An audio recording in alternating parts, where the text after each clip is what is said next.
ਕੀਤਾ ਕਿ ਆਪਾਂ ਵੇਸਟ ਜਿਹੜੇ ਪ੍ਰੋਡਕਟ ਨੇ ਜਿਨ੍ਹਾਂ ਦੇ ਵਿੱਚ ਬਹੁਤ ਜ਼ਿਆਦਾ ਕਾਰਬਨ ਆ ਉਹਨਾਂ ਨੂੰ ਕਿਵੇਂ ਕਨਵਰਟ ਕਰ ਸਕਦੇ ਹਾਂ ਤੇ ਉੱਥੋਂ ਤੋਂ ਯੂਜ਼ਫੁਲ ਪ੍ਰੋਡਕਟ ਜਿਹੜੇ ਕਿੱਦਾਂ ਬਣਾ ਸਕਦੇ ਹਾਂ। ਤੁਸੀਂ ਦੇਖਿਆ ਨਾ ਦਿੱਲੀ ਦੇ ਵਿੱਚ ਕਿੱਦਾਂ ਉਹ ਬਹੁਤ ਜ਼ਿਆਦਾ ਲੱਗੇ ਹੋਏ ਆ ਲੈਂਡਫਿਲ ਦੇ ਡੰਪਿੰਗ ਗਰਾਊਂਡ ਦੇ।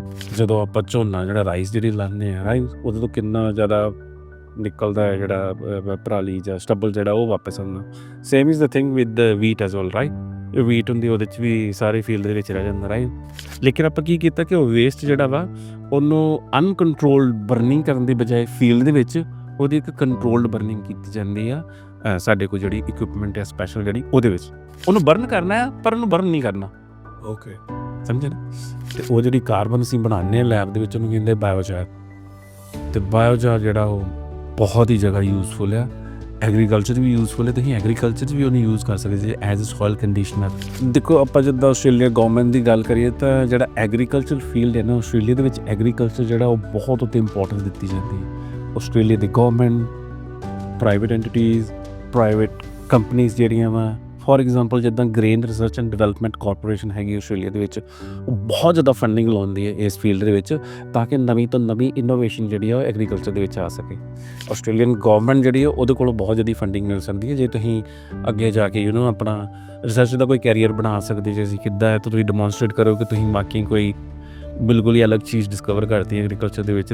ਹਾਈਡਰੋਜਨ ਬਹੁਤ ਇੰਪੋਰਟੈਂਟ ਫੀਲਡ ਹੈ not only in Australia world wide. Hydrogen ਜਿਹੜਾ ਬਹੁਤ ਮੋਸਟਲੀ ਰਿਸਰਚ ਜਿਹੜਾ ਫੀਲਡ ਹੈ ਐਟ ਦ ਮੋਮੈਂਟ ਹੈਗਾ।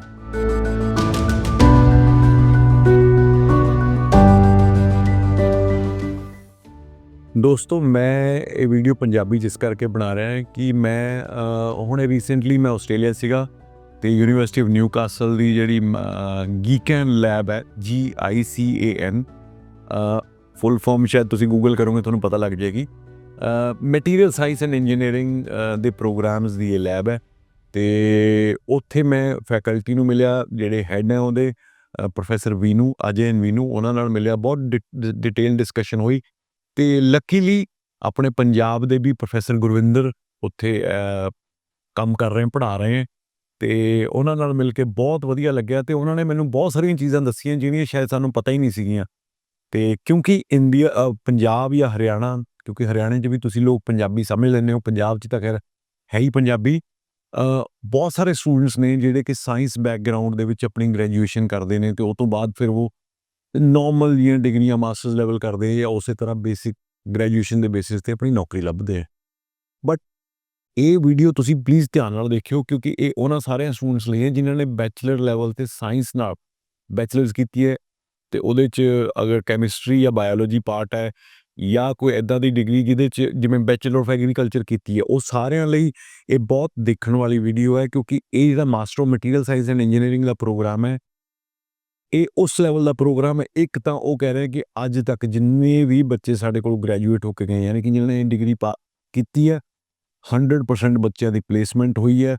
ਮੋਰ ਦੈਨ 50% ਬੱਚਿਆਂ ਨੂੰ ਯੂਨੀਵਰਸਿਟੀ ਦੇ ਵਿੱਚ ਹੀ as a research assistant job ਮਿਲ ਜਾਂਦੀ ਹੈ। ਦੋ ਕਰੀਅਰ ਹੈ, ਇੱਕ ਜਾਂ ਤੁਸੀਂ ਮਾਸਟਰ ਆਫ ਮਟੀਰੀਅਲ ਸਾਇੰਸ ਕਰਕੇ PhD ਰਿਸਰਚ 'ਚ ਚਲੇ ਜਾਓ ਜਾਂ ਤੁਸੀਂ ਇੰਡਸਟਰੀ ਦੇ ਵਿੱਚ ਜਾ ਕੇ ਜੁਆਇਨ ਕਰ ਸਕਦੇ ਹੋ। ਇਹ ਵੀਡੀਓ ਜਿਹੜੀ ਮੈਂ ਉਹਨਾਂ ਦੀ ਇੰਟਰਵਿਊ ਲਿੱਤੀ ਜਾਂ ਆਪਸ 'ਚ ਡਿਸਕਸ਼ਨ ਕੀਤੀ ਤੁਸੀਂ ਜ਼ਰੂਰ ਸੁਣਿਓ ਧਿਆਨ ਨਾਲ।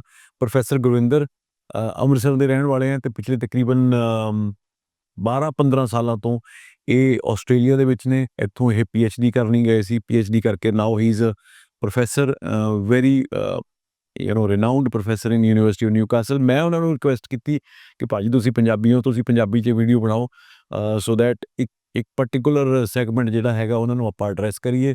ਪੇਰੈਂਟਸ ਵੀ ਕਈ ਵਾਰ ਸੁਣਦੇ ਹੁੰਦੇ ਆ ਬਹੁਤ ਸਾਰੇ। ਹੁਣ ਤਾਂ ਪੇਰੈਂਟਸ ਬੜੇ ਐਜੂਕੇਟਡ ਨੇ ਅਤੇ ਉਹ ਚਾਹੁੰਦੇ ਆ ਕਿ ਬੱਚਿਆਂ ਨੂੰ ਅਸੀਂ ਕੁਆਲਿਟੀ ਐਜੂਕੇਸ਼ਨ ਦੇਈਏ। ਦੇਖੋ ਆਪਾਂ ਦੇਖਿਆ ਪਿਛਲੇ 1-2 ਸਾਲ ਦੇ ਵਿੱਚ ਕੀ ਹੋਇਆ ਪੰਜਾਬ 'ਚ, ਕਿੱਦਾਂ ਲੋਕ ਡੌਂਕੀ ਲਾ ਕੇ ਗਏ, ਕਿੰਨੇ ਪੈਸੇ ਬਰਬਾਦ ਕੀਤੇ, ਫਿਰ ਵਾਪਸ ਆਏ। ਪਰ ਮੇਰੇ ਹਿਸਾਬ ਨਾਲ ਅਗਰ ਤੁਸੀਂ ਬੱਚੇ ਦੇ ਉੱਤੇ ਇਨਵੈਸਟਮੈਂਟ ਕਰੋ ਇੱਕ ਕੁਆਲਿਟੀ ਐਜੂਕੇਸ਼ਨ ਲਈ ਤਾਂ ਮੈਨੂੰ ਨਹੀਂ ਲੱਗਦਾ ਕਿ ਇਹਦੇ ਨਾਲੋਂ ਵੱਡੀ ਕੋਈ ਗਿਫਟ ਜਿਹੜਾ ਤੁਸੀਂ ਆਪਣੀ ਫੈਮਿਲੀ ਨੂੰ ਆਪਣੇ ਬੱਚਿਆਂ ਨੂੰ ਦੇ ਸਕਦੇ ਹੋ। ਅਤੇ ਇਹ ਜਿਹੜੀ ਵੀਡੀਓ ਹੈ ਇਹ ਇੰਟਰਵਿਊ ਤੁਸੀਂ ਜ਼ਰੂਰ ਸੁਣਿਓ ਅਤੇ ਉਹ ਤੋਂ ਬਾਅਦ ਆਪਣੇ ਕਮੈਂਟ ਸੈਕਸ਼ਨ 'ਚ ਕਮੈਂਟ ਲਿਖਿਓ। ਅਤੇ ਅਗਰ ਤੁਸੀਂ ਜਾਂ ਤੁਹਾਡਾ ਕੋਈ ਜਾਣ ਪਛਾਣ ਇਸ ਪ੍ਰੋਗਰਾਮ ਦੇ ਵਿੱਚ ਇਸ ਯੂਨੀਵਰਸਿਟੀ ਦੇ ਜਾਂ ਇਨਫੈਕਟ ਕਿਸੇ ਵੀ ਯੂਨੀਵਰਸਿਟੀ 'ਚ ਅਪਲਾਈ ਕਰਨਾ ਚਾਹੁੰਦਾ ਦਿੱਤੇ ਹੋਏ ਨੰਬਰ 'ਤੇ ਕਾਲ ਕਰਕੇ ਸਾਡੀ ਟੀਮ ਨਾਲ ਸੰਪਰਕ ਕਰ ਸਕਦੇ ਹੋ। ਥੈਂਕ ਮੇਰੀ ਐਕਸਪਰਟੀਜ਼ ਕੀ ਸੀਗੀ PhD ਦੇ ਵਿੱਚ ਕਿ ਮੈਂ ਇਸ ਫੀਲਡ ਦੇ ਬਹੁਤ ਕੰਮ ਕੀਤਾ ਕਿ ਆਪਾਂ ਵੇਸਟ ਜਿਹੜੇ ਪ੍ਰੋਡਕਟ ਨੇ ਜਿਨ੍ਹਾਂ ਦੇ ਵਿੱਚ ਬਹੁਤ ਜ਼ਿਆਦਾ ਕਾਰਬਨ ਆ ਉਹਨਾਂ ਨੂੰ ਕਿਵੇਂ ਕਨਵਰਟ ਕਰ ਸਕਦੇ ਹਾਂ ਤੇ ਉੱਥੋਂ ਤੋਂ ਯੂਜ਼ਫੁਲ ਪ੍ਰੋਡਕਟ ਜਿਹੜੇ ਕਿੱਦਾਂ ਬਣਾ ਸਕਦੇ ਹਾਂ। ਉਹਦੇ ਨਾਲ ਆਪਾਂ ਦੋ ਪ੍ਰੋਬਲਮਸ ਜਿਹੜੀਆਂ ਸੋਲਵ ਕਰ ਸਕਦੇ ਹਾਂ। ਫਸਟ ਪ੍ਰੋਬਲਮ ਹੈ ਕਿ ਇੱਕ ਤਾਂ ਆਪਾਂ এনवायरमेंट ਦਾ ਇਸ਼ੂ ਦੇਖ ਸਕਦੇ ਹਾਂ ਕਿ ਆਪਾਂ ਨੂੰ ਜਿਹੜੀਆਂ ਵੇਸਟ ਚੀਜ਼ਾਂ ਵਾ ਜਾ ਕੇ ਡੰਪ ਨਹੀਂ ਕਰਨੀਆਂ ਪੈਂਦੀਆਂ ਬਾਈ, ਲੈਂਡਫਿਲ ਦੇ ਵਿੱਚ ਡੰਪ ਨਹੀਂ ਕਰਨੀਆਂ ਪੈਂਦੀਆਂ। ਤੁਸੀਂ ਦੇਖਿਆ ਨਾ ਦਿੱਲੀ ਦੇ ਵਿੱਚ ਕਿੱਦਾਂ ਉਹ ਬਹੁਤ ਜ਼ਿਆਦਾ ਲੱਗੇ ਹੋਏ ਆ ਲੈਂਡਫਿਲ ਦੇ ਡੰਪਿੰਗ ਗਰਾਊਂਡ ਦੇ, ਜੋ ਕਿ ਬਹੁਤ ਹੈਜ਼ਰਡਸ ਹੈ, ਰਾਈਟ। ਸੋ ਅਗਰ ਤੁਸੀਂ ਆਪਾਂ ਉਹ ਜਿਹੜਾ ਵੇਸਟ ਹੈ ਉਹਦੇ ਤੋਂ ਕੋਈ ਯੂਜ਼ਫੁਲ ਚੀਜ਼ ਬਣਾਉਂਦੇ ਤਾਂ ਇੱਕ ਤਾਂ ਆਪਾਂ ਵੇਸਟ ਦੀ ਪ੍ਰੋਬਲਮ ਸੋਲਵ ਕਰਦੇ ਹਾਂ, ਦੂਸਰਾ ਆਪਾਂ ਜਿਹੜਾ ਯੂਜ਼ਫੁਲ ਪ੍ਰੋਡਕਟ ਬਣਾਉਂਦੇ ਆ ਨਾ ਉਹ ਆਪਾਂ ਯੂਜ਼ ਕਰ ਸਕਦੇ ਹਾਂ, ਰਾਈਟ। ਕਿਸੇ ਇੰਡਸਟਰੀ ਦੇ ਵਾਸਤੇ ਕੋਈ ਕਮਰਸ਼ੀਅਲ ਆਸਪੈਕਟ ਤੋਂ ਦੇਖਿਆ ਜਾ ਸਕਦਾ ਜਾਂ ਕਿਵੇਂ ਹੈ। ਹੁਣ ਐਗਰੀਕਲਚਰ ਜਿਹੜਾ ਵਾ ਉਹਦੇ 'ਚ ਬਹੁਤ ਜ਼ਿਆਦਾ ਬਾਈ ਪ੍ਰੋਡਕਟਸ ਪ੍ਰੋਡਿਊਸ ਹੁੰਦੇ ਆ। ਜਦੋਂ ਆਪਾਂ ਝੋਨਾ ਜਿਹੜਾ ਰਾਈਸ ਜਿਹੜੀ ਲਾਉਂਦੇ ਆ, ਰਾਈਟ, ਉਹਦੇ ਤੋਂ ਕਿੰਨਾ ਜ਼ਿਆਦਾ ਨਿਕਲਦਾ ਹੈ ਜਿਹੜਾ ਪਰਾਲੀ ਜਾਂ ਸਟਬਲ ਜਿਹੜਾ ਉਹ ਵਾਪਸ ਆਉਂਦਾ। Same is the thing with the wheat as well, right. Wheat ਹੁੰਦੀ ਉਹਦੇ 'ਚ ਵੀ ਸਾਰੇ ਫੀਲਡ ਦੇ ਵਿੱਚ ਰਹਿ ਜਾਂਦਾ, ਰਾਈਟ। ਇੱਕ ਤੇ ਪਾਥਵੇ ਹੈ ਕਿ ਕਈ ਲੋਕ ਕਿਹਾ ਕਿ ਉਹਨਾਂ ਨੂੰ ਸਾੜ ਦਿੰਦੇ ਸਵਾ ਜੋ ਤੁਸੀਂ ਉਹਨੂੰ ਬਰਨ ਕਰੋਗੇ, ਰਾਈਟ, ਤਾਂ ਬਰਨ ਕਰਨ ਦੇ ਨਾਲ ਕੀ ਹੈ straight way you are creating air pollution, right. ਉਹਨੂੰ ਬਰਨ ਕਰੋਗੇ ਤਾਂ CO2 ਤੁਸੀਂ ਦੀਆਂ ਗੈਸਾਂ ਜਿਹੜੀਆਂ ਉਹ ਸਾਰੀਆਂ ਉਹਦੇ 'ਚ ਜਾਣਗੀਆਂ। On the other side what you can do is ਕਿ ਅਗਰ ਤੁਸੀਂ ਉਹ ਜਿਹੜਾ ਸਾਰਾ ਸਟਬਲ ਹੈ ਜਾਂ ਸਾਰਾ ਵੇਸਟ ਜਿਹੜਾ ਵਾ ਉਹਨੂੰ ਆਪਾਂ ਕਲੈਕਟ ਕਰ ਲਈਏ, ਕਲੈਕਟ ਕਰਕੇ ਤੇ ਉਹਨੂੰ ਜਿੱਦਾਂ ਅਸੀਂ ਜਿਹੜੀ ਕੈਮੀਕਲ ਪ੍ਰੋਸੈਸ ਡਿਵੈਲਪ ਕੀਤੀ, ਜਿੱਦਾਂ ਇੱਥੇ ਸਾਡੇ PhD ਸਟੂਡੈਂਟ ਕੰਮ ਕਰਦੇ ਨੇ, ਵੀ ਬਹੁਤ ਕੰਮ ਕੀਤਾ ਉਹਦੇ 'ਤੇ। ਆਪਾਂ ਕੀ ਹੈ ਕਿ ਉਹਨੂੰ ਜਲਾਣਾ ਆ, ਲੇਕਿਨ ਉਹਨੂੰ ਇਸ ਤਰ੍ਹਾਂ ਨਹੀਂ ਜਲਾਣਾ ਕਿ ਉਹਦੀ ਐਸ਼ ਬਣ ਜੇ।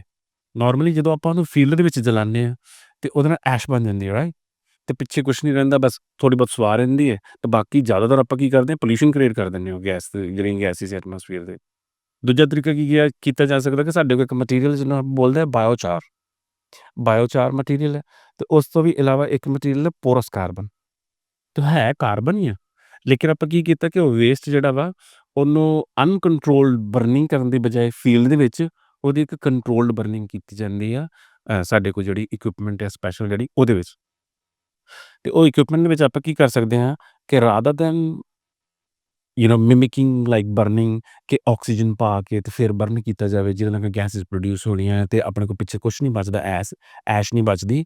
ਆਪਾਂ ਕੀ ਕਰੀਦਾ ਕਿ ਉਹੀ ਵੇਸਟ ਲੈ ਕੇ ਉਹਨੂੰ ਉਸ ਇਕੁਇਪਮੈਂਟ ਦੇ ਵਿੱਚ ਜਲਾਈਦਾ, ਲੇਕਿਨ ਇਨ ਦ ਪ੍ਰੈਜ਼ੈਂਸ ਆਫ ਐਨ ਇਨਰਟ ਗੈਸ, ਕੋਈ ਇਨਰਟ ਗੈਸ ਵਿੱਚ ਉਹਦੀ ਪਾਸ ਕਰੀ ਜਿੱਦਾਂ ਨਾਈਟ੍ਰੋਜਨ ਹੋ ਜਾਂਦੀ ਹੈ, ਰਾਈਟ। ਉਹਦੇ ਨਾਲ ਕੀ ਹੁੰਦਾ ਆ, ਉਹਦੇ ਨਾਲ ਕੀ ਹੁੰਦਾ ਕਿ ਜਿਹੜਾ ਮਟੀਰੀਅਲ ਆ ਉਹਦੀ ਕਾਰਬਨ ਜਿਹੜੀ ਆ ਉਹਦੇ ਵਿੱਚ ਹੀ ਰਹਿ ਜਾਂਦੀ ਹੈ, rather than becoming as fuel. ਸਾਰੀ ਕਾਰਬਨ ਅਸੀਂ ਪ੍ਰੀਜ਼ਰਵ ਕਰ ਲੈਂਦੇ ਵਿੱਚ ਮਟੀਰੀਅਲ ਦੇ। ਤੁਸੀਂ ਦੇਖੋਗੇ ਜਦੋਂ ਆਪਾਂ ਓਪਨ ਫੀਲਡ ਆ ਉਹਦੇ 'ਚ ਅੱਗ ਲਾਈ ਇਹਨਾਂ ਚੀਜ਼ਾਂ ਨੂੰ, ਵੇਸਟ ਜਿਹੜਾ ਤੇ ਪਿੱਛੇ ਆਪਣੇ ਕੋਲ ਵਾਈਟ ਥੋੜ੍ਹਾ ਬਹੁਤ ਰਹਿ ਜਾਊਗਾ ਤੇ ਜ਼ਿਆਦਾ ਕਾਰਬਨ ਨਹੀਂ ਤੁਹਾਡੇ ਕੋਲ ਬਚੂਗੀ, ਰਾਈਟ। ਪਰ ਜੇ ਤੁਸੀਂ ਚਾਹੁੰਦੇ ਜੇ ਕਿ ਜ਼ਿਆਦਾ ਕਾਰਬਨ ਬਚੇ ਤੇ ਫਿਰ ਤੁਸੀਂ ਕੰਟਰੋਲ এনवायरमेंट ਦੇ ਵਿੱਚ ਜਿਹੜਾ ਓਪਨ 'ਚ ਰਿਐਕਸ਼ਨ ਹੁੰਦਾ ਆਕਸੀਜਨ ਹੁੰਦੀ ਉੱਥੇ, ਰਾਈਟ। ਆਕਸੀਜਨ ਦੇ ਨਾਲ ਹੀ ਅੱਗ ਲੱਗਦੀ ਹੈ ਨਾ, ਤੇ ਆਪਾਂ ਕੀ ਕਰ ਸਕਦੇ ਹਾਂ ਕਿ ਉਹਨਾਂ ਨੂੰ ਕੰਟਰੋਲ এনवायरमेंट ਦੇ ਵਿੱਚ ਆਕਸੀਜਨ ਨਹੀਂ ਦੇਣੀ, ਉਹਨੂੰ ਬਰਨ ਕਰਨਾ ਹੈ ਪਰ ਉਹਨੂੰ ਬਰਨ ਨਹੀਂ ਕਰਨਾ। ਓਕੇ, ਸਮਝੇ ਨਾ, ਕਿ ਉਸੇ ਚੀਜ਼ ਨੂੰ ਉਹ ਤੋਂ ਬੈਨੀਫਿਟ ਲੈਣ ਲਈ ਉਹਦੀ ਕਾਰਬਨ ਜਿਹੜੀ ਉਹ ਪ੍ਰੀਜ਼ਰਵ ਕਰਕੇ ਰੱਖਣੀ ਉਹਦੇ ਸਿਸਟਮ ਦੇ ਵਿੱਚ। ਤੇ ਉਹ ਕਿੱਦਾਂ ਕਰ ਸਕਦੇ ਹਾਂ ਆਪਾਂ ਕਿ ਉਹਨੂੰ ਆਕਸੀਜਨ ਦੀ এনवायरमेंट 'ਚ ਨਾ ਬਰਨ ਕਰੋ, ਉਹਨੂੰ ਨਾਈਟ੍ਰੋਜਨ ਦੀ এনवायरमेंट 'ਚ ਬਰਨ ਕਰੋ। ਤੇ ਤੁਸੀਂ ਦੇਖੋਗੇ ਕਿ ਜਿਹੜਾ ਮਟੀਰੀਅਲ ਹੈ, ਜਿਹੜਾ ਵੇਸਟ ਮਟੀਰੀਅਲ ਹੈ, ਉਹਦੀ ਯੀਲਡ ਜਿਹੜੀ ਹੈ ਨਾ ਇਨ ਟਰਮਸ ਆਫ ਦ ਕਾਰਬਨ ਉਹ ਬਹੁਤ ਜ਼ਿਆਦਾ ਵੱਧ ਜਾਂਦੀ। ਤੇ ਉਹ ਜਿਹੜੀ ਕਾਰਬਨ ਅਸੀਂ ਬਣਾਉਂਦੇ ਹਾਂ ਲੈਬ ਦੇ ਵਿੱਚ ਉਹਨੂੰ ਕਹਿੰਦੇ ਬਾਇਓਚਾਰ। ਤੇ ਬਾਇਓਚਾਰ ਜਿਹੜਾ ਉਹ ਬਹੁਤ ਹੀ ਜ਼ਿਆਦਾ ਯੂਜ਼ਫੁਲ ਆ, ਐਗਰੀਕਲਚਰ 'ਚ ਵੀ ਯੂਜ਼ਫੁਲ ਹੈ। ਤੁਸੀਂ ਐਗਰੀਕਲਚਰ 'ਚ ਵੀ ਉਹਨੂੰ ਯੂਜ਼ ਕਰ ਸਕਦੇ ਜੇ as a soil conditioner, as a water holding agent ਵੀ ਉਹਨੂੰ ਯੂਜ਼ ਕਰ ਸਕਦੇ ਜੇ ਇਨ ਦ ਫੀਲਡ। ਔਰ ਬਾਇਓਚਾਰ ਜਿਹੜਾ ਇਹ ਕੋਸਟ ਇਫੈਕਟਿਵ ਵੀ ਹੈ, ਰਾਈਟ। ਤੁਸੀਂ ਵੇਸਟ ਤੋਂ ਲੈ ਕੇ ਕੁਛ ਨਵੀਂ ਚੀਜ਼ ਬਣਾ ਰਹੇ ਹੋ ਜਾਂ ਉਹ ਚੀਜ਼ ਬਣਾ ਰਹੇ ਜਿਹਦੀ ਵੈਲਿਊ ਜ਼ਿਆਦਾ ਹੈ। ਸੋ ਬਾਇਓਚਾਰ ਇੱਕ ਪ੍ਰੋਡਕਟ ਹੈ ਜਿਹੜਾ ਆਪਾਂ ਬਣਾ ਸਕਦੇ ਇਹਦੇ ਤੋਂ, ਜਿਹਦੇ 'ਚ ਆਪਾਂ ਬਹੁਤ ਜ਼ਿਆਦਾ ਕਾਰਬਨ ਪ੍ਰੀਜ਼ਰਵ ਕੀਤੀ ਹੈ, ਰਾਈਟ। ਦੂਸਰੀ ਚੀਜ਼ ਹੈ ਕਿ ਸਾਡੇ ਕੋਲ ਹੋਰ ਵੀ ਕਈ ਤਰ੍ਹਾਂ ਦੇ ਐਕਸਪੈਰੀਮੈਂਟ ਪ੍ਰੋਸੀਜਰ ਹੈਗੇ ਵੀ ਜਿਹਦੇ 'ਚ ਆਪਾਂ ਕੀ ਕਰ ਸਕਦੇ ਕਿ ਜਿਹੜਾ ਬਾਇਓਚਾਰ ਆ ਉਹਨੂੰ ਐਡਵਾਂਸ ਮਟੀਰੀਅਲ ਵਿੱਚ ਕਨਵਰਟ ਕਰ ਸਕਦੇ ਹਾਂ। ਤੇ ਐਡਵਾਂਸ ਆਪਾਂ ਕਹਿੰਦੇ ਉਹਨੂੰ ਕਿ ਨੈਨੋ ਮਟੀਰੀਅਲ ਦੇ ਵਿੱਚ ਕਨਵਰਟ ਕਰ ਸਕਦੇ ਹਾਂ, ਜਿਹਨੂੰ ਅਸੀਂ ਪੋਰਸ ਕਾਰਬਨ ਵੀ ਬੋਲਦੇ ਹਾਂ। ਸੋ ਬਾਇਓਚਾਰ ਜਿਹੜਾ ਵਾ ਉਹਦਾ ਸਰਫੇਸ ਏਰੀਆ ਥੋੜ੍ਹਾ ਘੱਟ ਹੁੰਦਾ ਹੈ, ਸਰਫੇਸ ਟੂ ਵੋਲੀਅਮ ਰੇਸ਼ੀਓ ਅਸੀਂ ਬੋਲਦੇ ਹਾਂ ਸਾਇੰਸ ਦੇ ਵਿੱਚ, ਉਹ ਥੋੜ੍ਹਾ ਘੱਟ ਹੁੰਦਾ ਹੈ। Although biochar itself is also remarkable material, right. ਉਹਨੂੰ ਆਪਾਂ ਬਹੁਤ ਸਾਰੀਆਂ ਚੀਜ਼ਾਂ ਦੇ ਵਿੱਚ ਯੂਜ਼ ਕਰ ਸਕਦੇ, ਬਹੁਤ ਸਾਰੀਆਂ ਐਪਲੀਕੇਸ਼ਨ ਵਿੱਚ ਯੂਜ਼ ਹੋ ਸਕਦਾ ਬਾਇਓਚਾਰ ਇਟਸੈਲਫ। ਪਰ ਜਦੋਂ ਤੁਸੀਂ ਹਾਂਜੀ So that means any student who has done bachelor's in agriculture, so this program, Master of Material Science and Engineering, is a relative program. it is very much relevant. It is very much relevant. If you have agricultural background, then it'll be very easy for you to comprehend what exactly you can do with these sort of waste materials, right? Okay. The on times, this program has a lot of scope ਫਿਰ in Australia ਕੀ ਲੱਗਾ ਤੁਹਾਨੂੰ? ਦੇਖੋ ਆਪਾਂ ਜਿੱਦਾਂ Australia government ਦੀ ਗੱਲ ਕਰੀਏ ਤਾਂ ਜਿਹੜਾ ਐਗਰੀਕਲਚਰ ਫੀਲਡ ਹੈ ਨਾ ਆਸਟ੍ਰੇਲੀਆ ਦੇ ਵਿੱਚ ਐਗਰੀਕਲਚਰ ਜਿਹੜਾ ਉਹ ਬਹੁਤ ਉੱਤੇ ਇੰਪੋਰਟੈਂਸ ਦਿੱਤੀ ਜਾਂਦੀ ਹੈ। ਆਸਟ੍ਰੇਲੀਆ ਦੀ government, private entities, private companies ਜਿਹੜੀਆਂ ਵਾ ਫੋਰ ਐਗਜ਼ਾਮਪਲ ਜਿੱਦਾਂ grain research and development corporation ਹੈਗੀ ਆਸਟ੍ਰੇਲੀਆ ਦੇ ਵਿੱਚ, ਉਹ ਬਹੁਤ ਜ਼ਿਆਦਾ ਫੰਡਿੰਗ ਲਾਉਂਦੀ ਹੈ ਇਸ ਫੀਲਡ ਦੇ ਵਿੱਚ ਤਾਂ ਕਿ ਨਵੀਂ ਤੋਂ ਨਵੀਂ ਇਨੋਵੇਸ਼ਨ ਜਿਹੜੀ ਆ ਉਹ ਐਗਰੀਕਲਚਰ ਦੇ ਵਿੱਚ ਆ ਸਕੇ। ਤੇ ਉਹ ਜਿਹੜੀ ਇਨੋਵੇਸ਼ਨ ਆਉਣੀ ਹੈ ਐਗਰੀਕਲਚਰ 'ਚ ਉਹ ਕਿੱਥੋਂ ਆਉਣੀ ਹੈ? ਜੇ ਆਪਣੇ ਕੋਲ ਮੈਨ ਪਾਵਰ ਹੋਊਗੀ। ਤੇ ਮੈਨ ਪਾਵਰ ਕਿੱਥੋਂ ਆਉਣੀ ਹੈ? ਜਦੋਂ ਆਪਣੇ ਕੋਲ ਆਪਾਂ ਨਵੀਂ ਜਨਰੇਸ਼ਨ ਜਿਹੜੀ ਹੈ ਉਹਨਾਂ ਨੂੰ ਨਵੀਆਂ-ਨਵੀਆਂ ਚੀਜ਼ਾਂ ਸਿਖਾਵਾਂਗੇ ਕਿ ਐਗਰੀਕਲਚਰ ਦੇ ਵਿੱਚ ਆਪਾਂ ਇਨੋਵੇਸ਼ਨ ਕਿਵੇਂ ਲਿਆ ਸਕਦੇ ਹਾਂ ਤੇ ਉਹ ਫਿਰ ਉਸ ਮੈਨ ਪਾਵਰ ਵਿੱਚ ਕੰਮ ਕਰਨਗੇ। ਤੇ ਬਹੁਤ ਜ਼ਿਆਦਾ ਸਾਰੀਆਂ ਜੋਬਸ ਜਿਹੜੀਆਂ ਐਡਵਰਟਾਈਜ਼ ਹੁੰਦੀਆਂ ਇਹੋ ਜਿਹੇ ਸੈਕਟਰਸ ਦੇ ਵਿੱਚੋਂ। ਸੋ ਅਗਰ ਤੁਸੀਂ master of material science engineering ਕਰਦੇ ਜੇ ਤੇ ਤੁਹਾਡੇ ਕੋਲ bachelor of agriculture the background ਹੈਗੀ ਆ ਤਾਂ ਬਹੁਤ ਜ਼ਿਆਦਾ ਸਕੋਪ ਹੈ ਕਿ ਤੁਸੀਂ ਇਹੋ ਜਿਹੀ ਜੋਬਸ ਦੇ ਵਿੱਚ ਅਪਲਾਈ ਕਰ ਸਕਦੇ ਜਿਹੜੀਆਂ ਐਗਰੀਕਲਚਰ ਦੇ ਨਾਲ ਰਿਲੇਟਡ ਆ।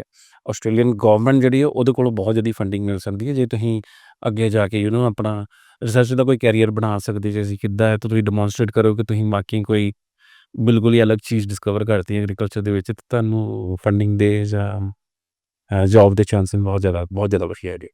Okay, all right. ਤੇ ਇੱਕ ਪ੍ਰੋਫੈਸਰ ਛੋਟਾ ਜਿਹਾ ਤੁਸੀਂ ਦੁਬਾਰਾ ਕਿਉਂਕਿ ਆਪਾਂ ਆਫ ਕੈਮਰਾ ਗੱਲ ਕਰ ਰਹੇ ਸੀ ਹਾਈਡਰੋਜਨ ਦੇ ਉੱਤੇ ਜਿਹੜੀ ਰਿਸਰਚ ਹੋ ਰਹੀ which you said that this is the priority of Australian government. ਹਾਂਜੀ, ਆਸਟ੍ਰੇਲੀਆ ਗਵਰਨਮੈਂਟ ਜਿਹੜੀ ਉਹ ਆਪਣੀਆਂ ਰਿਸਰਚ ਪ੍ਰਾਇਓਰਟੀਜ਼ ਜਿਹੜੀਆਂ ਵਾ ਉਹ ਇੰਡੀਕੇਟ ਕਰਦੀ ਹੈ ਹਰੇਕ ਸਾਲ 2 ਸਾਲ ਜਾਂ 3 ਸਾਲ ਦੇ ਬਾਅਦ ਤੇ ਉਹ ਚੇਂਜ ਵੀ ਹੁੰਦੀਆਂ ਰਹਿੰਦੀਆਂ ਨਾ ਡਿਪੈਂਡਿੰਗ ਅਪੋਨ ਕਿ ਉਹਨਾਂ ਨੇ ਕਿਹੜੀ ਰਿਸਰਚ ਜਿਹੜੀ ਉਹ 'ਤੇ ਪ੍ਰਾਇਮਰੀ ਫੋਕਸ ਰੱਖਣਾ। ਤੇ ਉਸੇ ਫੋਕਸ ਦੇ ਵਿੱਚ ਇੱਕ ਹੈ ਜਿੱਦਾਂ ਆਪਾਂ ਗੱਲ ਕੀਤੀ ਉਹਨੇ ਹਾਈਡਰੋਜਨ ਰਾਈਟ। ਹਾਈਡਰੋਜਨ ਬਹੁਤ ਇੰਪੋਰਟੈਂਟ ਫੀਲਡ ਹੈ not only in Australia world wide hydrogen ਜਿਹੜਾ ਉਹ ਬਹੁਤ ਮੋਸਟਲੀ ਰਿਸਰਚ ਜਿਹੜਾ ਫੀਲਡ ਹੈ ਐਟ ਦ ਮੋਮੈਂਟ ਹੈਗਾ। ਹੁਣ ਹਾਈਡਰੋਜਨ ਦੇ ਵਿੱਚ ਜਿੱਦਾਂ ਆਪਾਂ 3 ਚੀਜ਼ਾਂ ਦੀ ਗੱਲ ਕੀਤੀ ਪਹਿਲੀ ਚੀਜ਼ ਸੀਗੀ ਕਿ ਹਾਈਡਰੋਜਨ ਜਨਰੇਟ ਕਿੱਦਾਂ ਕਰਨੀ ਹੈ, ਹਾਈਡਰੋਜਨ ਬਣਾਉਣੀ ਕਿੱਦਾਂ ਹੈ, ਦੈਟ ਇਜ਼ ਹਾਈਡਰੋਜਨ ਜਨਰੇਸ਼ਨ। ਦੂਜੀ ਹੈਗੀ ਹੈ ਕਿ ਜਦੋਂ ਅਸੀਂ ਹਾਈਡਰੋਜਨ ਬਣਾ ਲਈ ਕਿਉਂਕਿ ਹਾਈਡਰੋਜਨ ਗੈਸ ਆ ਉਹਨੂੰ ਸਟੋਰ ਕਰਨ ਦੇ ਬਹੁਤ ਜ਼ਿਆਦਾ ਚੈਲੰਜਿਸ ਹੋ ਸਕਦੇ ਸਟੋਰ ਕਰਨ ਦੇ ਵਿੱਚ। ਸੋ ਦੂਜਾ ਆਸਪੈਕਟ ਹੈ ਹਾਈਡਰੋਜਨ ਸਟੋਰੇਜ। ਔਰ ਤੀਸਰਾ ਵਾ ਕਿ ਹਾਈਡਰੋਜਨ ਨੂੰ ਤੁਸੀਂ ਬਣਾ ਵੀ ਲਿਆ, ਉਹਨੂੰ ਤੁਸੀਂ ਸਟੋਰ ਵੀ ਕਰ ਲਿਆ, ਹੁਣ ਤੁਸੀਂ ਹਾਈਡਰੋਜਨ ਨੂੰ ਯੂਜ਼ ਕਿਵੇਂ ਕਰਨਾ, ਉਹਨੂੰ ਯੂਟੀਲਾਈਜ਼ ਕਿਵੇਂ ਕਰਨਾ। ਤੇ ਤਿੰਨੇ ਜਿਹੜੇ ਆਸਪੈਕਟ ਆ ਉਹਨਾਂ ਦੇ ਆਪੋ ਆਪਣੇ ਕ੍ਰਾਈਟੇਰੀਏ ਜਨਰੇਟ ਕਰਨ ਦੇ ਵਿੱਚ ਕੀ ਹੈ ਕਿ ਤੁਸੀਂ ਚਾਹੁੰਦੇ ਜੇ ਕਿ ਹਾਈਡਰੋਜਨ ਜਿਹੜਾ ਉਹਦਾ ਹਾਈਡਰੋਜਨ ਤੇ ਆਕਸੀਜਨ ਜਿਹੜੇ ਐਟਮਸ ਉਹਨਾਂ ਨੂੰ ਸੈਪਰੇਟ ਕੀਤਾ ਜਾ ਸਕੇ ਤਾਂ ਕਿ ਤੁਸੀਂ ਹਾਈਡਰੋਜਨ ਜਿਹੜੀ ਬਣਾ ਲਓ ਤੇ ਆਕਸੀਜਨ ਜਿਹੜੀ ਤੁਸੀਂ ਇੱਕ ਸਾਈਡ 'ਤੇ ਬਣਾ ਲਓ। ਉਹਦੇ ਵਾਸਤੇ ਤੁਹਾਨੂੰ ਐਨਰਜੀ ਚਾਹੀਦੀ ਹੈ ਓਬਵੀਅਸਲੀ, ਕੈਟਾਲਿਸਟ ਚਾਹੀਦਾ ਔਰ ਇੱਕ ਇਹੋ ਜਿਹਾ ਪਾਥਵੇ ਚਾਹੀਦਾ ਜਿਹੜਾ ਬਹੁਤ ਜ਼ਿਆਦਾ ਗ੍ਰੀਨ ਹੋਵੇ। ਜਿਵੇਂ ਕਿ ਸਾਡੇ ਸੈਂਟਰ ਦੇ ਵਿੱਚ ਜਿਵੇਂ ਆਪਾਂ ਬੋਲਿਆ ਕਿ ਫੋਟੋ ਕੈਟਾਲਿਟਿਕ ਪਾਥਵੇ ਜਿਹੜਾ ਉਹ ਹੈਗਾ ਹੈ ਜਿਹਦੇ ਥਰੂ ਆਪਾਂ ਹਾਈਡਰੋਜਨ ਜਨਰੇਟ ਕਰ ਸਕਦੇ ਹਾਂ। ਸੋ ਹਾਈਡਰੋਜਨ ਜਦੋਂ ਜਨਰੇਟ ਹੁੰਦੀ ਹੈ ਫਿਰ ਅਗਲਾ ਚੈਲੰਜ ਜਿੱਦਾਂ ਆਪਾਂ ਪਹਿਲੇ ਗੱਲ ਕੀਤੀ ਕਿ ਉਹਨੂੰ ਸਟੋਰ ਕਿੱਦਾਂ ਕਰਨਾ। ਹਾਈਡਰੋਜਨ ਨੂੰ ਸਭ ਤੋਂ ਮੇਨ ਚੈਲੰਜ ਹਾਈਡਰੋਜਨ ਨੂੰ ਸਟੋਰ ਕਰਨ ਦਾ ਕਿ ਇਹਨੂੰ ਆਪਾਂ ਐਂਬੀਐਂਟ ਕੰਡੀਸ਼ਨ 'ਤੇ ਜਾਂ ਰੂਮ ਟੈਂਪਰੇਚਰ ਤੇ ਰੂਮ ਪ੍ਰੈਸ਼ਰ 'ਤੇ ਸਟੋਰ ਕਿੱਦਾਂ ਕਰ ਸਕਦੇ ਹਾਂ, ਜਿਹਦੇ ਵਿੱਚ ਕਿ ਬਹੁਤ ਜ਼ਿਆਦਾ ਰਿਸਰਚ ਹੋ ਰਹੀ ਹੈ। ਉਹਦੇ 'ਤੇ ਕਿਉਂ ਹੋ ਰਹੀ ਹੈ ਕਿਉਂਕਿ ਹਾਈਡਰੋਜਨ ਜਿਹੜੀ ਨਾਰਮਲੀ ਡੈਮੋਨਸਟ੍ਰੇਟ ਕਰਦੇ ਨੇ ਜਿਹੜੀ ਐਕਸਪੈਰੀਮੈਂਟਸ ਦੇ ਥਰੂ ਉਹ ਕਹਿੰਦੇ ਆ ਕਿ ਹਾਈਡਰੋਜਨ ਨੂੰ ਜਿਹੜਾ ਪ੍ਰੈਸ਼ਰ ਹੈ ਬਹੁਤ ਜ਼ਿਆਦਾ ਹਾਈ ਹੋਣਾ ਚਾਹੀਦਾ ਹਾਈਡਰੋਜਨ ਨੂੰ ਸਟੋਰ ਕਰਨ ਵਾਸਤੇ ਔਰ ਟੈਂਪਰੇਚਰ ਬਹੁਤ ਲੋ ਹੋਣਾ ਚਾਹੀਦਾ। ਤੇ ਜੇ ਤੁਸੀਂ ਇਹ ਚੀਜ਼ਾਂ ਦੇਖੋ ਕਿ ਪ੍ਰੈਸ਼ਰ ਬਹੁਤ ਜ਼ਿਆਦਾ ਤੇ ਟੈਂਪਰੇਚਰ ਬਹੁਤ ਜ਼ਿਆਦਾ ਲੋ ਹੋਵੇ ਤੇ ਫਿਰ ਹਾਈਡਰੋਜਨ ਦੀ ਜਿਹੜੀ ਕਾਸਟ ਹੈ ਉਹ ਜ਼ਿਆਦਾ ਹੋ ਜਾਊਗੀ। ਇਸ ਕਰਕੇ ਉਹਨੂੰ ਇਹੋ ਜਿਹਾ ਪਾਥ ਫਾਈਂਡ ਆਊਟ ਕਰਨਾ ਚਾਹੀਦਾ ਕਿ ਤਾਂ ਕਿ ਉਹਨੂੰ ਆਪਾਂ ਸਟੋਰ ਕਰ ਸਕੀਏ ਰੂਮ ਕੰਡੀਸ਼ਨਸ ਦੇ ਉੱਤੇ। ਉਹਦੇ ਨਾਲ ਕੀ ਹੈ ਕਿ ਸਾਰਿਆਂ ਦਾ ਫਾਇਦਾ ਹੋਏਗਾ। ਕੰਜ਼ਿਊਮਰ ਨੂੰ ਵੀ ਗੈਸ ਜਿਹੜੀ ਹੈ ਹਾਈਡਰੋਜਨ ਫੋਰ ਐਗਜ਼ਾਮਪਲ ਜੇ ਹਾਈਡਰੋਜਨ ਪਾਵਰਡ ਵਹੀਕਲ ਚੱਲਦਾ ਹੈ ਤਾਂ ਕੰਜ਼ਿਊਮਰ ਨੂੰ ਜਿਹੜੀ ਗੈਸ ਹੈ ਉਹ ਘੱਟ ਰੇਟ 'ਤੇ ਮਿਲੂਗੀ which is what consumer wants right. ਤੇ ਜਿਹੜੀਆਂ ਕਾਰਪੋਰੇਸ਼ਨਸ ਹੈਗੀਆਂ ਉਹਨਾਂ ਲਈ ਵੀ ਥੋੜ੍ਹਾ ਈਜ਼ ਹੋ ਜਾਊਗਾ ਕਿ ਹਾਈਡਰੋਜਨ ਨੂੰ ਆਪਾਂ ਸਟੋਰ ਕਿੱਦਾਂ ਈਜ਼ੀਲੀ ਕਰ ਸਕਦੇ ਹਾਂ ਤਾਂ ਉਹਨਾਂ ਦੇ ਵੀ ਕੋਸਟ ਮਿਨੀਮਾਈਜ਼ ਹੋ ਸਕਦੇ ਆ ਅਤੇ ਅਲਟੀਮੇਟਲੀ ਉਹ ਕੰਜ਼ਿਊਮਰ ਨੂੰ ਪਾਸ ਹੋਣਗੇ ਰਾਈਟ। ਆਲਰਾਈਟ। ਤੀਸਰਾ ਵਾ ਹਾਈਡਰੋਜਨ ਨੂੰ ਯੂਜ਼ ਕਰਨ ਦਾ। ਹਾਈਡਰੋਜਨ ਨੂੰ ਯੂਜ਼ ਕਰਨ ਵਾਸਤੇ ਹਾਈਡਰੋਜਨ ਦਾ ਪਰਟੀਕੂਲਰ ਫਿਊਲ ਸੈੱਲ ਹੋਣਾ ਚਾਹੀਦਾ ਜਿਹਦੇ 'ਚ ਕੀ ਹੈ ਕਿ ਤੁਸੀਂ ਹਾਈਡਰੋਜਨ ਅਤੇ ਆਕਸੀਜਨ ਨੂੰ ਕੰਬਾਈਨ ਕਰੋ ਅਤੇ ਸਿਰਫ ਤੁਹਾਡੇ ਕੋਲ ਬਾਹਰ ਕੀ ਆਵੇ ਵਾਟਰ ਵੇਪਰ ਔਰ ਕੋਈ ਵੀ ਨੈਗੇਟਿਵ ਗੈਸ ਨਹੀਂ ਆਊਗੀ ਜਿੱਦਾਂ ਕਾਰਬਨ ਡਾਈਆਕਸਾਈਡ ਵਗੈਰਾ ਜਿਹਦੇ ਨਾਲ ਕੀ ਹੈ ਕਿ ਏਅਰ ਪੋਲਿਊਸ਼ਨ ਜਿਹੜਾ ਨਹੀਂ ਹੋ। ਇੱਕ ਤੁਸੀਂ ਦੱਸਦੇ ਸੀ ਪ੍ਰੋਫੈਸਰ ਸਾਹਿਬ ਕਿ ਤੁਸੀਂ ਤਾਂ ਖੈਰ ਬੜੀ ਦੇਰ ਤੋਂ ਜੁੜੇ ਯੂਨੀਵਰਸਿਟੀ ਦੇ ਰਿਸਰਚ ਸੈਂਟਰ ਨਾਲ ਕਿ ਕੋਈ ਵੀ ਇੱਦਾਂ ਦਾ ਸਟੂਡੈਂਟ ਨਹੀਂ ਮਾਸਟਰ ਦਾ ਜਿਹਨੂੰ ਜੋਬ ਨਹੀਂ ਮਿਲੀ ਜਿਹੜੇ ਪਲੇਸ ਨਹੀਂ ਹੋਏ। ਥੋੜ੍ਹਾ ਜਿਹਾ 1-2 ਮਿੰਟ ਤੁਸੀਂ ਉਹਦੇ ਬਾਰੇ ਪਲੀਜ਼ ਦੱਸਿਓ। ਹਾਂਜੀ। ਸੋ ਜਦੋਂ ਦਾ ਅਸੀਂ ਇਹ ਕੋਰਸ ਸ਼ੁਰੂ ਕੀਤਾ ਵਾ ਕੀ ਹੈ ਕਿ ਸਾਡੇ ਕੋਲ ਬਹੁਤ ਸਾਰੇ ਸਟੂਡੈਂਟ ਹੈ ਜਿਹੜੇ ਪਾਸ ਆਊਟ ਹੋਏ ਆ ਔਰ ਉਹਨਾਂ ਨੇ ਹਾਈ ਡਿਸਟਿੰਕਸ਼ਨ ਵੀ ਲਈਆਂ ਵੀ ਲਈਆਂ ਮੋਸਟਲੀ ਹਾਈ ਡਿਸਟਿੰਕਸ਼ਨਸ ਲਈਆਂ। ਕੋਰਸ ਦੇ ਵਿੱਚ ਆਪਾਂ ਇੰਨਾ ਕੁਝ ਸਿਖਾਉਂਦੇ ਹਾਂ ਕਿ ਜਿਹੜੇ ਸਟੂਡੈਂਟਸ ਹੈ ਉਹ ਕੈਪੇਬਲ ਹੋ ਜਾਂਦੇ ਆ ਦੇ ਵਿਲ ਫੀਲ ਦੈਮਸੈਲਵਸ ਕਿ ਅਸੀਂ ਜੋਬ ਕਰ ਸਕਦੇ ਹਾਂ। ਔਰ ਕੋਈ ਵੀ ਸਟੂਡੈਂਟ ਨਹੀਂ ਹੈ ਜਿਹਨੇ ਕੋਰਸ ਕੀਤਾ ਹੋਵੇ ਤਾਂ ਵਿਹਲਾ ਬੈਠਾ ਹੋਵੇ ਜਾਂ ਫ੍ਰੀ ਹੋਵੇ ਜ਼ਿਆਦਾਤਰ ਸਟੂਡੈਂਟ ਜਿਹੜੇ ਆ ਉਹ ਸਾਡੇ ਕਈ ਸਟੂਡੈਂਟਸ ਨੇ ਜਿਹੜੇ ਜਿਨ੍ਹਾਂ ਨੇ ਪੀਐਚਡੀ ਦਾ ਪਾਥਵੇ ਫੋਲੋ ਕਰ ਲਿਆ ਕਿ ਉਹ ਸੋਚ ਲਈ ਕਿ ਆਪਾਂ ਰਿਸਰਚ ਕਰਨੀ ਹੈ ਤੇ ਉਹ ਰਿਸਰਚ ਦੇ ਵਿੱਚ ਚਲੇ ਗਏ ਤੇ ਉਹ ਰਿਸਰਚ ਦੇ ਵਿੱਚ ਬਹੁਤ ਅੱਛੀਆਂ ਆਪਣੀਆਂ ਇਨੋਵੇਸ਼ਨਸ ਕਰ ਰਹੇ ਆ, ਬਹੁਤ ਅੱਛੀਆਂ ਡਿਸਕਵਰੀਜ਼ ਕਰ ਰਹੇ ਆ, ਜਿਹਦੇ ਨਾਲ ਉਹਨਾਂ ਦਾ ਫਿਊਚਰ ਬਹੁਤ ਬ੍ਰਾਈਟ ਹੈ। ਦੂਸਰੀ ਸਾਈਡ 'ਤੇ ਕਿ ਕਈ ਸਟੂਡੈਂਟਸ ਜਿਹੜੇ ਸੀਗੇ ਉਹਨਾਂ ਨੇ ਸੋਚਿਆ ਕਿ ਚਲੋ ਅਸੀਂ ਇੰਡਸਟਰੀ ਵਾਲੀ ਸਾਈਡ 'ਤੇ ਚਲੇ ਜਾਂਦੇ ਹਾਂ ਕਿ ਅਸੀਂ ਨਹੀਂ ਪੀਐਚਡੀ ਕਰਨੀ, ਜਾਂ ਉਹਨਾਂ ਦਾ ਖਿਆਲ ਸੀਗਾ ਕਿ ਪੀਐਚਡੀ ਹਾਲੇ ਨਹੀਂ ਕਰਨੀ, maybe it's not the right stage, ਤੇ ਉਹ ਇੰਡਸਟਰੀ 'ਚ ਚਲੇ ਗਏ। ਤੇ ਸਾਡੇ ਸਟੂਡੈਂਟ ਜਿਹੜੇ ਆ ਉਹਨਾਂ ਨੂੰ ਇੰਡਸਟਰੀ ਦੇ ਵਿੱਚ ਫਾਰਮਾ ਦੇ ਵਿੱਚ ਜੋਬ ਮਿਲੀ ਹੋਈ ਆ, ਸਿਡਨੀ ਦੇ ਵਿੱਚ ਫਾਰਮਾ ਦੇ ਵਿੱਚ ਜੋਬ ਮਿਲੀ ਹੋਈ ਹੈ, ਫਾਰਮਾ ਸੈਕਟਰ 'ਚ ਕੰਮ ਕਰਦੇ ਆ। ਵੈਰੀ ਰੀਸੈਂਟਲੀ ਇੱਕ ਸਟੂਡੈਂਟ ਸੀਗਾ ਜਿਹਨੂੰ ਬੈਟਰੀ ਸੈਕਟਰ ਦੇ ਵਿੱਚ ਜੋਬ ਮਿਲੀ ਹੈ ਕਿਉਂਕਿ ਉਹਨੇ ਬੈਟਰੀ ਦਾ ਕੰਮ ਕੀਤਾ ਹੈ। ਸੋ ਬੈਟਰੀ ਦਾ ਕੰਮ ਜਿਹੜਾ ਉਹ ਵੀ ਬਹੁਤ ਜ਼ਿਆਦਾ ਵਧੀਆ ਹੈਗਾ। ਬੈਟਰੀ ਦੇ ਵਿੱਚ ਕੀ ਹੈ ਕਿ ਲੀਥੀਅਮ ਆਇਨ ਬੈਟਰੀ ਹੈਗੀ ਜਿਹੜੀ ਆਪਣੇ ਫੋਨਸ ਦੇ ਵਿੱਚ, ਕਾਰਾਂ ਦੇ ਵਿੱਚ, ਸਭ ਚੀਜ਼ਾਂ ਦੇ ਵਿੱਚ ਹੈਗੀ।